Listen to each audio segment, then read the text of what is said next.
વડોદરામાં માંજલપુર પર પેટા ચૂંટણી યોજાઈ અને પેટા ચૂંટણીનું મતદાન બાદ આજે મતગણતરી હતી અને આ બેઠક ભાજપે જીતી લીધી છે। પેટા ચૂંટણીમાં ભાજપ ઉમેદવાર સતીશભાઈ પટેલની જીત થઈ। માંજલપુર બેઠક પર ભાજપે 28,940 મતથી વિજય મેળવ્યો। ભાજપના ઉમેદવાર સતીશભાઈ પટેલને 52,761 મત મળ્યા, જ્યારે કે કોંગ્રેસના ઉમેદવાર ભીખાભાઈ રબારીને 23,881 મત મળ્યા। સતીશભાઈ પટેલે જીત બદલ લોકોનો આભાર માન્યો। યોગેશ કાકાના સંકલ્પ પૂર્ણ કરીશું તેવું સતીશભાઈ પટેલે કહ્યું। કાર્યકરો હંમેશા પાર્ટી માટે કામ કરતા રહ્યા છે એવી વાત પણ સતીશભાઈ પટેલે કરી હતી। આજે ખૂબ આનંદની લાગણી છે।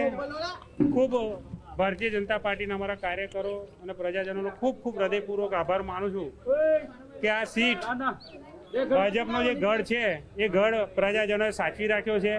પેટા ચૂંટણીમાં પણ કોંગ્રેસને જાકારો આપ્યો છે અને ભવ્યથી ભવ્ય જીત અમારી માંજલપુર વિધાનસભાની આજે સીટ થઈ છે, એટલે હું હૃદયપૂર્વક આભાર માનું છું। ભારતીય જનતા પાર્ટી હંમેશા મજબૂતાઈથી લોકોની વચ્ચે અડીખમ ઊભી રહેતી હોય છે।